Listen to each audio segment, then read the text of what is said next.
everybody, welcome back to my channel. Now, for those of you who like to travel as much as I do, you probably agree that there's very few things in the world that are as fun as getting on an airplane knowing you have an exciting vacation ahead. However, what about getting on that airplane knowing that about 95% of the people on that same plane paid way more money than you did to be on the same exact flight? If you're anything like me, you're always trying to stretch your vacation budget as far as it will possibly go. And I never want to pay more for a flight than I absolutely have to. And it's the number one thing my friends always ask me. How do you find cheap flights? Where do you go to get these deals? Unfortunately, there's not a silver bullet magical answer. You can't always book a flight at 2 p.m. on a Tuesday and it's gonna be half price. Nothing like that. However, there are some tricks and strategies that you can use to try to get the best deal possible on your flight. So in this video, I'm gonna go through some of the strategies that I frequently use when I'm trying to book a flight. So the number one absolute most important thing is going to be flexibility. So flexibility as far as where you're going and flexibility as far as when you're going. Now, I completely understand that that's not always possible, but in the event you have that flexibility, you are in luck and you're in a position to get the absolute best deal possible. So let's look on the computer and see how we would search for some good flight deals. Okay, so one of the most popular websites to use to search for flights is definitely Google Flights. And I will say I use Google Flights a lot. However, it's not the only website I use. But let's start with Google Flights because there are so many different things that you can do here. So the first trick is that if you have ultimate flexibility of where you're going, when you're going, instead of using this default search section right here, up at the top, I'm going to click on Explore. So what this does is it's giving me a wide variety of flights where I have the opportunity to just see what's out there and what kind of prices may be available. So mine is defaulting to the Charlotte, North Carolina airport. And I am going to assume that I am super flexible. So I am interested in just going anywhere. I just want to see what's out there and where I might be able to go. So I'm going to leave this blank as far as where to. And then as far as when I'm going to go, I'm also super flexible. So I know that I want to take a week-long vacation and it can be any time within the next 6 months. So I'm just going to go ahead and click done and leave it open here with the most options possible. So you can see here that it's giving me, on the map, it's showing me some ideas as well as over here on the side where I can scroll down and see some different options over here as well. But on the map, it's showing me I can go to New York, Chicago, Denver, some really great prices. If I'm interested in going overseas though, I can just click on the map and drag it. So I'm gonna go across the Atlantic Ocean here and I'm gonna look at Europe. So let's see what could be available over here in Europe. So as you can see, $544 to London, $668 to Berlin, pretty good prices over here. So let's go back to these domestic flights over here. And one of the things that you're seeing is some really good prices to some big cities across the US, right? New York for $59, Chicago for $55, that's a great deal.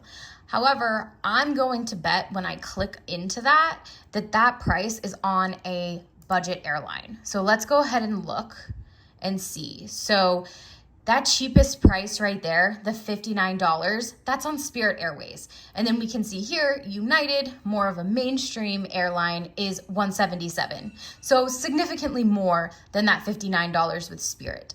Now, I'm not 100% against those budget airlines.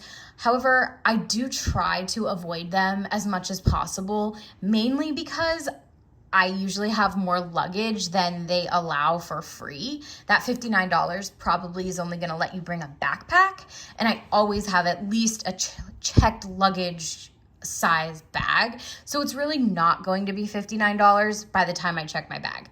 So if I want to limit seeing these options in my search, what I'm going to do is here they have a bunch of different filters. So I'm gonna go to the airlines filter right here and click on all of these alliances. So these alliances are your American, Delta, United. Those are more your mainstream carriers, and I'm just going to select those rather than selecting all airlines. So now we can see that my prices aren't as low as they were. New York's up to 147, Chicago's 137. They're a little more expensive. However, let's look at this one to Chicago for 137. So that cheapest price, it's on United instead of on a Spirit or another budget airline. So just a tip, because I get really discouraged when I think I see a really great deal and then I realize that it's on Spirit Airways and the price more than doubles once I look into checking a bag or something like that.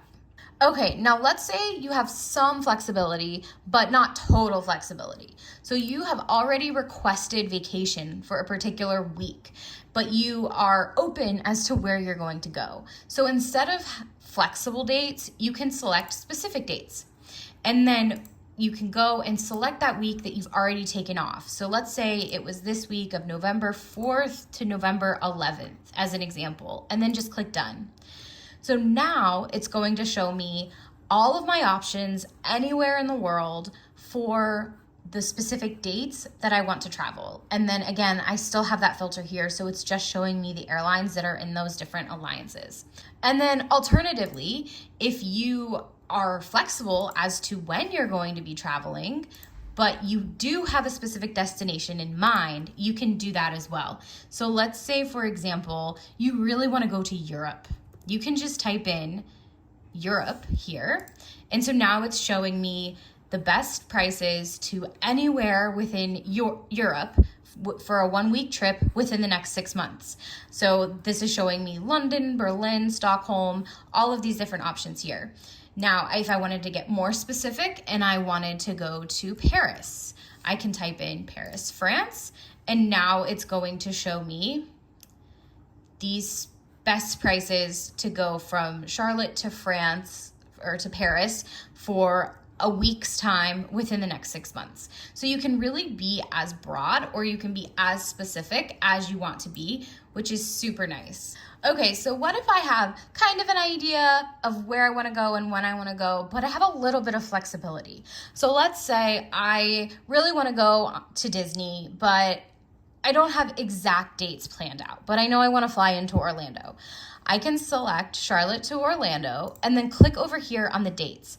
And you'll see here that it brings up this calendar, which is showing you the best price for each of these dates. So I can scroll through here and I'm looking for these green prices. So I can see here, this Tuesday, Wednesday flight is going to be $46, where if I wait and go on Thursday, it's $53.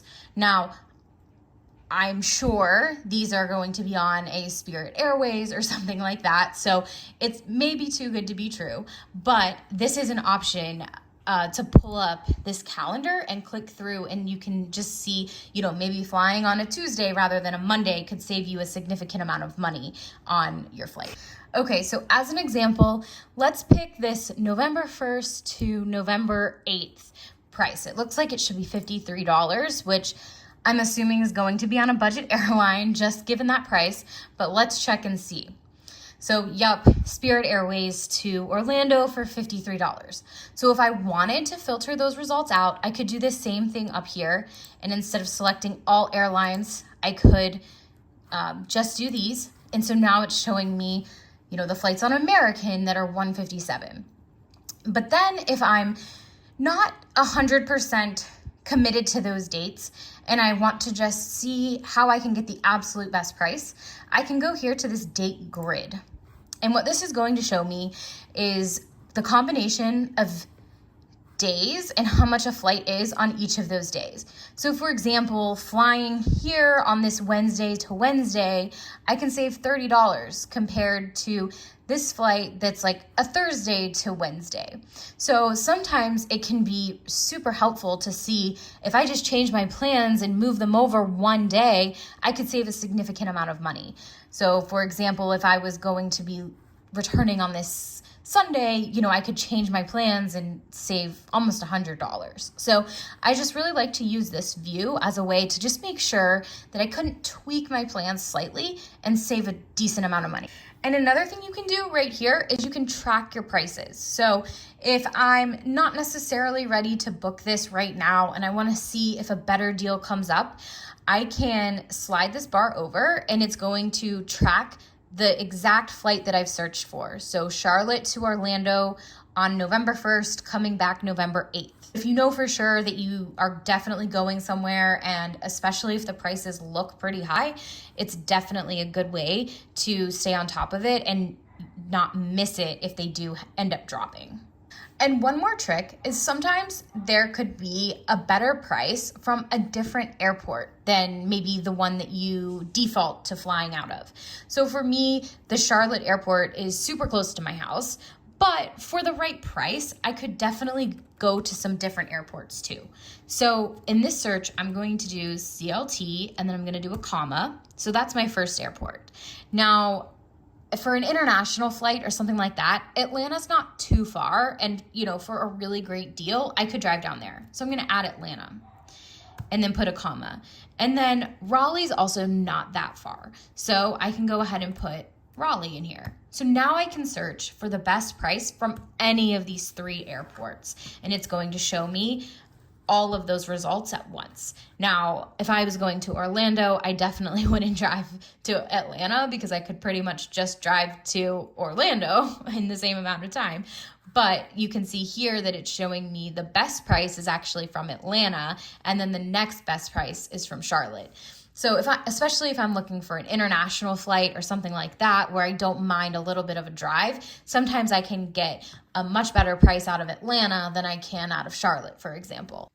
Okay, so this next item is not sponsored or anything like that. I mean, honestly, I wish it was, but I have just been a very loyal customer for about the last 7 or 8 years, and it is the #1 best, easiest way to get cheap flights, in my personal opinion, and that is to subscribe to a website called Going, so Going.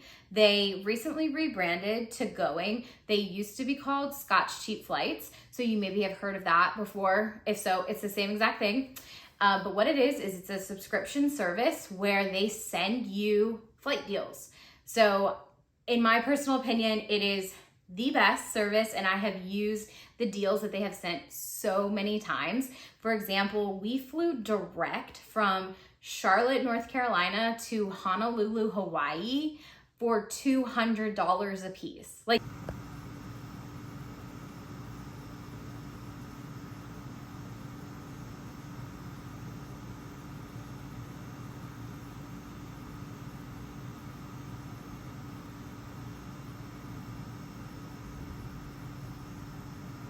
that's just unreal.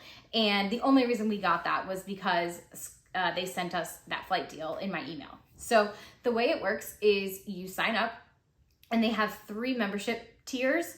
The first one is free, so there's no reason why you shouldn't sign up for that. I don't think you get as many deals, and you don't get them as quickly and stuff like that, but it's free, so you really have nothing to lose if you want to just go ahead and sign up for that. The other 2 you do have to pay for. It's an annual fee, so the middle tier is $50 and the highest tier is $100. So that's for the whole year. The one that I have is that middle tier, so I have the $50 version.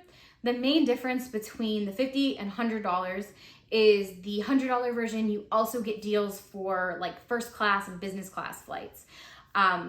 You know, me personally, unfortunately, even a good deal on a first class flight is probably still more than I can afford. So I'm squarely in that economy ticket bucket, so the $50 version is really all that I need. But if you are someone who likes to fly first class or likes to splurge a little bit more, you know, that $100 version is an option as well. And when you sign up, you tell them which airports you typically want to fly from. So it can be, you know, the one closest to you, the ones, you know, within any kind of range. So I personally, my first choice is always going to be Charlotte, but then, you know, for the right price, I can drive to Atlanta, Raleigh, Greensboro, Greenville. There's several different airports that I'm willing to drive to, if needed. But also, like, if I used to work in New York a lot. So I could even put New York in there because, if I'm there frequently, I may be able to fly out of New York for the right price. So you can put any cities you want. And then whenever there's a deal from one of your airports, they'll send you an email. And the email will just say, what city. So say, for example, there's a deal to Athens and the price range is $400 to $500. It's on American Airlines and it's within the time frame of September to December. So that doesn't mean that it's like any day within that range or anything like that, but it means that there's different options within that range of time that are a good price within that $400 to $500 range. So when they send you that email, there's usually a link in there that will take you to Google Flights where they've kind of done some of the filtering for you, and it can show you, one scenario that is a good deal. But you can also go into Google Flights yourself if you want to see like a broader picture of all the days where you could get a good deal. You could do Google Flights, Kayak, Skyscanner, whatever search engine you like to use. You can even go to the airline directly. Since in this example, I know it's American Airlines. I can just go to their website too. And then, search in that time frame and see if I can find that deal. So one thing to be aware of is that they typically don't last long, especially the ones that are really good deals, and sometimes they're even like a mistake fare or something like that. You really have to be able to pull the trigger quickly. So I work in an office at a computer, so I'm always, on the computer and have the ability to like check my email and stuff a lot. So that helps because I usually see the emails fairly quickly once they come in, but you have to be able to like make a decision and pull the trigger, which I know can be hard, especially if it's a big trip or you're trying to coordinate with a lot of people and stuff like that. Like, it's sometimes hard to just make a decision, within a couple minutes that you want to book a flight, but that's really the way to get the best deals. So the strategy that we use is around the beginning of the year, my husband and I have a conversation about where do we want to go? Like, high level 10 to 20 places that we, if the price is right, if it lines up, if it all makes sense, we would want to go for the year, so that I'm always kind of just in the back of my head, like looking for deals to those places, because I know they're places we both want to go. It would be a great option for a trip, whatever. And then we also kind of set like a budget for the year. So I know how much we have to spend for the entire year of travel. That way, when a deal comes up, I know, is this a location we want to go? My husband's interested in going here. I already know that. And I look at the budget. Do we have enough left in the budget for the year to cover this trip? If both are yeses, I can go ahead and pull the trigger. And we don't have to have a big conversation about, what's our priority of travel this year? What's our travel budget? We don't have to do that in the moment because we've already done it. And I know, okay, we can either do this or we can't. And that way we can just make a quick decision. And that's how you get those great deals.